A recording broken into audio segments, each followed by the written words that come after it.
السلام عليكم ورحمة الله وبركاته. نقدر دلوقتي نقول مبروك للأهلي ومبروك لجمهوره ومبروك لمحمود الخطيب.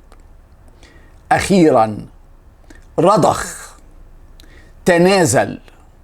محمود الخطيب رضخ مرتين، في كل مرة كان الملايين أو عشرات الملايين حواليه بيدعموه وينشدوه. رضخ الخطيب أولا لأطبائه وانحاز لصحته، صحته المعتلة. الخطيب رضخ للأطباء وقرر الابتعاد عن رئاسة النادي الأهلي 3 أسابيع، والنهاردة رضخ الخطيب تاني، بس المرة دي رضخ للملايين وكرر لعشرات الملايين. رضخ لمحبيه، رضخ لأصحابه المخلصين، رضخ للمستشارين لأنصار الأهلي الكبار.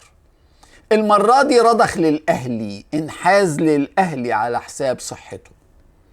الخطيب أعلن النهاردة في بيان رسمي استعداده للترشح على رئاسة النادي الأهلي للدورة الثالثة على التوالي للانتخابات اللي هتقام 30-31 أكتوبر الجاري.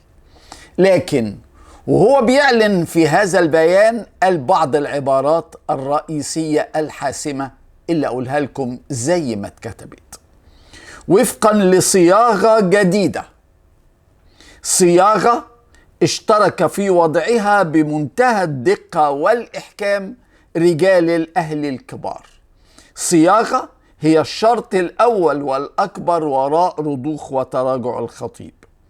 بيان تراجع الخطيب وعزم الترشح شمل العبارة التالية اللي هقوله دلوقتي ما كتبه الخطيب: بهدف الحفاظ على مسيرة الأهلي في المقام الأول، تم التوصل إلى صياغة للمرحلة القادمة للاستمرار في موقع المسؤولية بما يتوافق مع الحالة الصحية، والنادي الأهلي يستحق. شكرا أعضاء وجماهير الأهلي، الظهر والسند في كل الظروف. وإحنا بنقول لك شكرا يا بيبو. فرحة الأهلوية بقرار الخطيب الترشح لرئاسة النادي والحفاظ على استقرار الأهلي ل4 سنوات كمان، فرحة بتعادل فرحة ليلة الاثنين بالفوز على الزمالك 2-1 بعد مباراة فاعصة. النهاردة في التتش وفي أوضة اللبس في النادي الأهلي وليد صلاح الدين مدير الكرة في النادي الأهلي، وفي الأيام المقبلة لغاية يوم السبت إن شاء الله وليد واقف كل الاحتفالات، واقف كل الطلبات. مفيش حاجة غير الجدية والتركيز والسباق لدخول القائمة في مباراة كهرباء الإسماعيلية وتحقيق الفوز يوم السبت في مباراة الأهلي وكهرباء الإسماعيلية في ملعب المقاولين العرب في القاهرة. وليد قال للاعبين بكل الوضوح: المكسب على الكهرباء هيرجع كل حاجة زي ما كانت، وهيرجع الفرحة وكل المميزات زي ما كانت، لكن المباراة مش سهلة، وحطوا ده في اعتباركم قبل ما نوصل للمباراة.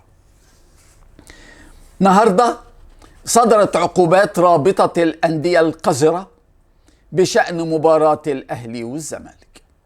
ليه بقول الرابطة القذرة؟ لأن العقوبات الصادرة ليست مماثلة لما ورد في تقرير المراقب. المراقب كتب بالحرف الواحد زي اللي هقوله لك ده، بالحرف الواحد كتب تقرير لأول مرة صريح وواضح 100%. كتب: عندما نزل لاعبو الأهلي للإحماء في أرض الملعب استقبلتهم جماهير الزمالك بهتافات: 1 2 الجعان فين؟ هاتوا الحمرة، عايزين الحمرة. ردت عليهم جماهير الأهلي بهتاف: عنتر عنتر يا عنترة، زيزو اداهم، وانتوا عارفين الباقي. هنا العقوبات وفقا للائحة الدوري العام تنص ده المرة الثانية اللي هيتعاقب فيها الأهلي والزمالك. العقوبات تنص إيقاف حضور الجماهير لمباراة واحدة مع غرامة 150 ألف جنيه لكل نادي. العقوبات اللي صدرت النهاردة من رابطة الأندية شملت إيقاف محمود حسن تريزيجيه من النادي الأهلي مباراة للإنذار الثالث، وإيقاف عبد الله السعيد من الزمالك مباراة للإنذار الثالث، ولا وجود لأي عقوبة على الجماهير لا للأهلي ولا للزمالك. ليه ما فيش عقوبة؟ تعال أقول لك القذارة فين. تعال أقول لك بلد الننوس الزمالك لازم تطبطب عليه. طول ما طه عزت ماسك لجنة المسابقات في رابطة الأندية، طول ما القذارة مع الشاشة في رابطة الأندية وفي اتحاد الكورة. الزمالك عنده مباراة مهمة جدا يوم السبت في أرضه في القاهرة مع غزل المحلة. ما كسبش بقاله ماتشين، تعادل مع الجونة وخسارة من الأهلي. ولو الرابطة أوقفت جمهور الزمالك مباراة، هتكون الأغلبية في الملعب في استاد القاهرة للمئات اللي جايين من المحلة مع فريقهم. هيبقى فيه مئات، 100 200 300 للمحلة ومفيش ولا واحد للزمالك. طه عزت اللي سمع بودانه الهتافات الجارحة هنا وهنا، طه عزت اللي قرا بعينه تقرير المراقب ضد هنا وهنا، كان لازم يقرر إيقاف هنا وهنا. لكن طه عزت عارف كويس إن إيقاف جمهور الأهلي في مباراة كهرباء الإسماعيلية مش هيفرق، لأن كهرباء الإسماعيلية ملوش جمهور خالص خالص، والملعب هيبقى فاضي والأهلي مش هيتأثر بغياب جمهوره، غير الزمالك اللي هيتأثر بغياب جمهوره لأن الملعب هيبقى فيه جمهور المحل. عشان كده ما أوقفش، كلها وعداها وما نفذش اللائحة، ومحدش هيقول له عيب، ومحدش هيقول له بره، ومحدش هيقول له يا فاسد، ومحدش هينطق. هيكلمهم بس ان هو ما عاقبش الاتنين ويحطوا ده مع ده.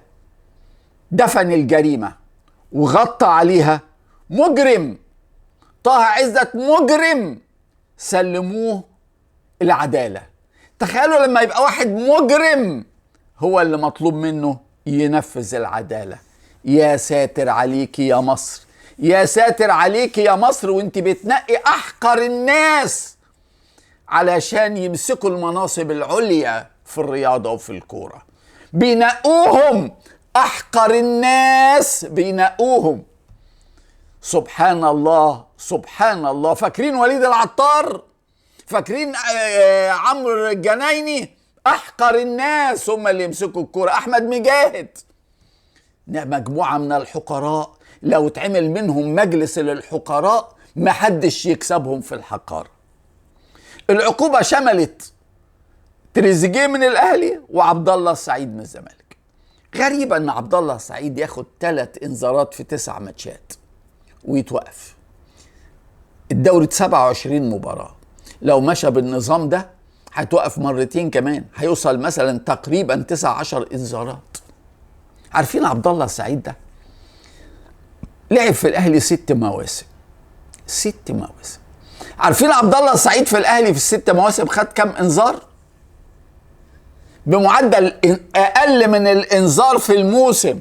5 انذارات في 6 مواسم، لانه ما كانش بيعترض، ما كانش قليل الادب خالص، كان بيحترم الحكام بشكل غير طبيعي.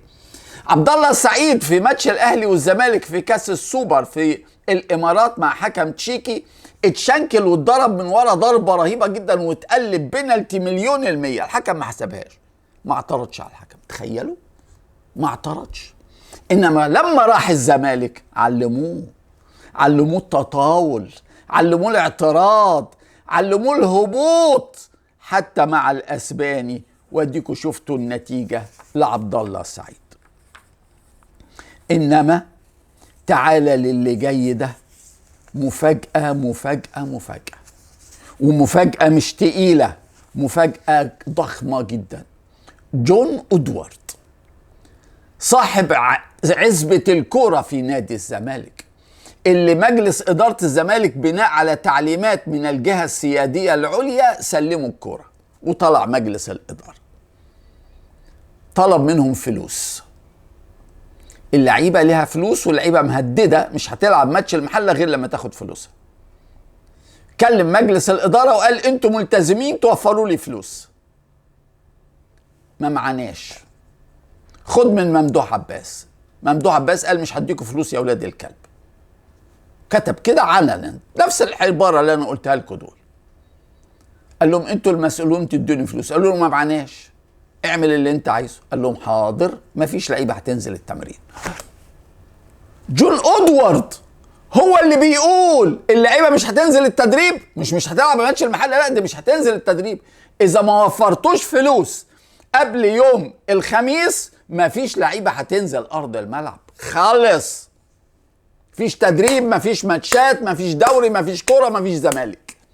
جون ادوارد بقى صايع قوي قوي قوي وقادر قوي قوي قوي وفاجر قوي، وعمل في لباليبه وهشام نصر كده. عارف النتيجه ايه؟ ان هشام نصر راح جاب 20 مليون جنيه من شركته وسلمهم للمدير المالي لنادي الزمالك قرض حسن. يعني ايه قرض حسن؟ يعني نادي الزمالك ملتزم يرد ال 20 مليون جنيه لهشام نصر ولكن بدون فوائد. قرض حسن. هشام نصر سلف نادي الزمالك النهارده بس هياخدهم، او حد يقول ده عطاهم، لا هياخدهم لان ده قرض حسن. النهارده الصبح وامبارح قلت لكم لعيبه الزمالك قالت مش هتلعب غير لما تاخد فلوس.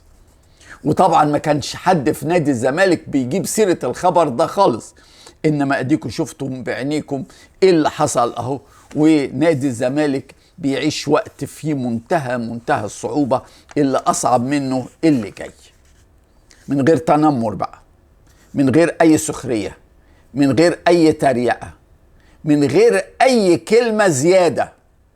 الفيفا اللي هو الاتحاد الدولي لكرة القدم حكم للمرة ال50، 1 2 عد بقى لغاية 50 على نادي الزمالك بغرامة مالية وعقوبة. الغرامة 120,000 دولار. لمين؟ للبرتغالي جوميز المدير الفني السابق للزمالك اللي سابهم في وسط الموسم وراح الفتح السعودي مدرب للفتح السعودي. يعني تخيل، جوميز هو اللي فسخ العقد، جوميز هو اللي خلع في وسط الموسم، جوميز هو اللي هرب وعرى الزمالك، وهو اللي هيقبض من الزمالك. ايه ده؟ ايه النادي ده؟ النادي ده مؤكد واكل اموال يتامى. النادي ده مؤكد عامل بلاوي من زمان، عامل عامله سودا ومخبي عليها. النادي اللي بيحصل فيه كل ده جوميز هو اللي ياخد فلوس من الزمالك و120,000 دولار. ويا ريت 120,000 دولار، ده جوميز هرب في ابريل، يعني من 6 شهور. الفيفا بيديله 5% كل شهر فوايد لو من الزمالك ما دفعش. يعني على ما الزمالك يدفع هيكون المبلغ وصل له 250,000 وزياده. بس خدوا بالكم الزمالك عنده لسه امل، عنده مساحه، عنده مهرب، ملجأ. ايه يا جماعه؟ يروح للمحكمه الدوليه الرياضيه كاس يرفض القرار بتاع الفيفا او بتاع لجنه اللاعبين، غرفه المداولات. طب ايه طب ليه الزمالك ما يروحش؟ لا هيروح طبعا. هيدفع حوالي 35,000 فرنك سويسري، يعني فوق 40,000 دولار رسوم الاعتراض او الاستئناف، وبعدين هيدفع حوالي 40,000 دولار للمحامي السويسري، يعني هيدفع حوالي 85,000 دولار عشان يشيل 120,000 دولار الغرامة. طب افرض خسر في الاستئناف، يبقى خلاص، يبقى خسر 85,000 دولار 120,000 دولار، ويستاهلوا كل خير. الناس دي كل الخير. انما الطريف قوي بقى ان في ناس على السوشيال ميديا بتقول لك الاهلي بيفاوض جوميز. ده جوميز لو جالنا مجانا مش هناخده، مجانا مش هناخده. النهارده بنبارك كلنا للسلوفيني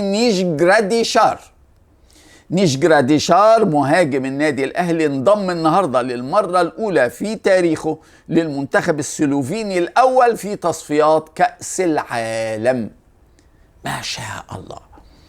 جراديشار مسافر ان شاء الله بعد بكره الى سلوفينيا للانضمام لفريق المنتخب، هيكون معاه اوبلاك الحارس المخضرم اتلتيكو مدريد، هيكون معاه بيول مدافع ليدز يونايتد الانجليزي، هيكون معاه بريكالو مدافع اورلاندو سيتي الامريكي، هيكون معاه ديركوسيتش مدافع زينت سان بطرسبورغ الروسي، هيكون معاه لوفرتين لاعب اودينيزي الايطالي، وشيشكو مهاجم مانشستر يونايتد.